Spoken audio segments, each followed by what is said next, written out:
các candidate mate anh phải nghe thế này voter cho cái mutam lấy đâu lấy cả tin các ngày tuổi lệ ta khaminia then zola thu suy na platform mà cái thu về thì lâu cái thu live na thu suy các ngày ta khát khóc mẹ zani na đủ to cái thu suy các ngày ta cái lom mà cái bộ chút cái sự đủ chứ tin cái rule lom chú mania intellectual circle là cái gì à live in pushit nghe pu do mà hit trần đều na chăn thì à trần lâu tục na chăn cái này vất lâu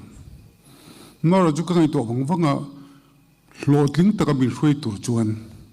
min success formula ka test ve photang ai tlat soi chawa puzoram thang chu nge hlotin na ba pass le po tha cheng lo min ram noi lu tha mizoram ti boyan hlotin le a chuan pulal than hol kan soi le a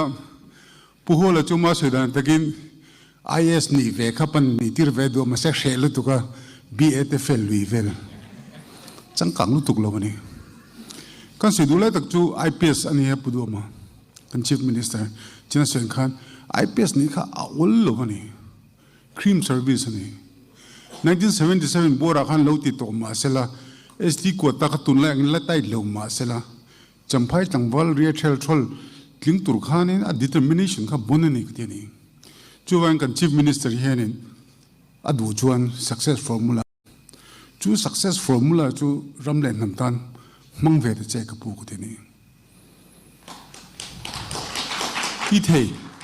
còn Chief Minister Jong gì ngay, Ibrahim Bera, Ibrahim nó anh sẽ tổ ber chú vangin cái low request về đó chú, mà cái bé phô vậy tuần lại chú, WhatsApp tên manzana miran shil chú, bớt min dim big su, min zil chen ro. In thằng mà bọn mình bị sát thấy em khát thì cái chút cầm mình mà party lệ cổ thằng nào có bồi vác lova chuan với những cái sự đủ chú cần Chief Minister UP mà Maharashtra Chief Minister ang nilovin Chief Executive Officer of Mizoram.com ni te cái thế này chú kami rilu kha iput thei chuan kan ram hi pudo ma hun la ya he tiang he thil thang ni ti legacy kha khong in min nei sakte chum nei du chuan I thei na om ti kha puchan zawat witness na in kan se ve shim shimani chu pudo man a thei adu le du lo tin khovel la hian kan se chu vandama chom thei lo ro lu tu kan ma mo lo one fine morning a fitum la fedu kan tlavek chu wangin vandama chom thei lo chu boy pui lo tu ren le pudo ma hun lai hei thil thang ani ti hi atam tur ani ka te ni tuna po kum thum ila ne ya pusan jaw pan set kum thum ila ne ya in la for thei rap thak chu kalau du chu nang kan chi em to song jinga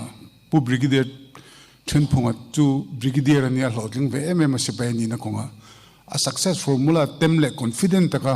kanram le nam hloting tur mi shwe thei tur chuan pudo ma hian qualified klai te ka ron sei du ni o party te levin chuan zani na hian athu sei ngai thelo ka thu se ngai tha thave em hi ka lom ve rim shubani ti ka sei duwa tin na chin khat an soya hemi hi kalau mu tin ram go da mi ran than tir khan o hole ram go chang kang re umange amel en nine chang kang hi ka te awang chu zir lai khoi tu an ni zir lai ni to lawa lal mun pui pun te chuan a sei thina pu hol a hian ve kha lal mun pui le khe va thiam thei lo om em ve zir lai khoi tu van ni rei to ve lo ti ni om me mun pui pek chuan in bright lu tukin kapu zir lai kan ni to lo zir lai te khoi tu lom kan ni ti ni om me chu wangin Dr. Ramruata na in ti hemi student aid ti tha ka ti rap tha ka china kam chi me na se nga ro kha chuan apoi mo chu hlotlin nan sum ani lo tumro na I just don't give up. I may fall down, but I get up again. Lungun thongun piang kan fitting meni. Chule tak chuka sedu ni.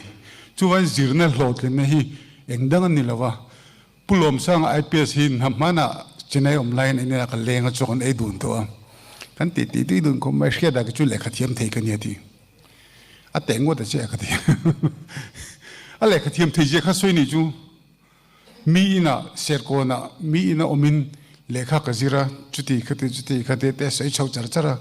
IPS này châu đàn xe ngồi tại cái pu y re thầy vàng ăn lót linh ini chú tiền anh ấy tuổi nó khác anh thì một hàng số nó lại thế thì cái pu million được phát này là LDC bên này lâu mấy thế này y re thầy nó khác thì chơi cho này chú vàng in y re thầy nó vàng ăn IPS này thì khác ngày tuổi dọc thế tin lẽ cái thiêm thầy in thì hồ ra rồi chú bây giờ gì ngắt phải chú anh second at the third at the pass đủ thiêm thầy in shallow giữ chậu em hồi lọt những chuyện gì cả cái gì là này về là chồng anh cái service mà cái này là ba central sarkar cái thầu qual về nó sẽ toa các con phim em mà nên mình做的bị bắt đến cái chỗ bắt hiện ring tu con đi cái mình做Christian Indian tribal hit kan ti mấy có bé lại mà mình做ni boxi ring tu ni boxi tribal ni boxi kan MP về nên parliament à thua lâu xây nhiều mà Mizoram income tax run lut ho hi alo ti thei vak lova mane serchi ba income tax advocate nen kai muwa engei Mizoram in ti ve income tax payer kan si lawa ka ti insum mu dang kan chui du ti income tax pe turing kan ti lo cheu ma sa income in mu na kha legal lo kan shedu lam ti kangoi mak ring tu te Mizo Christian ring tu te hian kan sum mu dik lo hi chui kan ngamem ti la kan khangai tu ho ne chuan atop na ber ka soi du chu zirlai kum som ne chong kan to ma mizo zirlai ka kan to ma se MZP hian member kan ve ngai lo shim shima chance kan ei lawa le khazir taka ka tui zo ka pola ka tui ve vak lawa mar chu MZP ka ngai sang chu ka ngai san san pakat ka soi du nga in mizo kal pui da ni ka ngai sang we me chun MBZ do zo an nor vaka nang ni chuan Marta ka mizo in phala Marata ka mizo in phala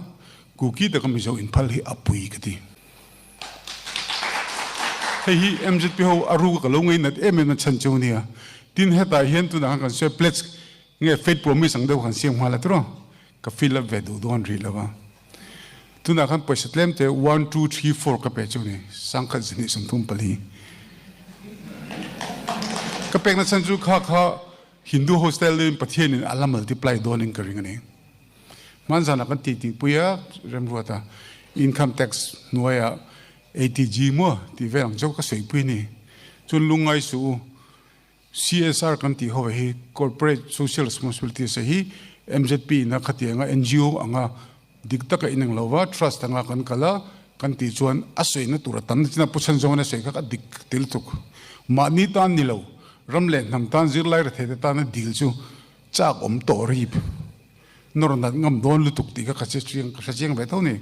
chu wangin the patok in kalawin ti venga tro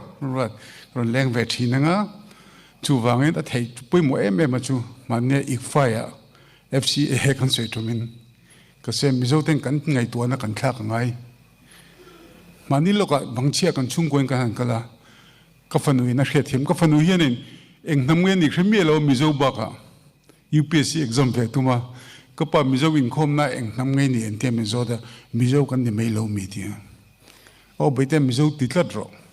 ma se mizo eng namnge kan ni tile lu sei chu kan ni ve ak ti ka fa the lu sei ni an shamang mi lo ni chu mizo an du tok top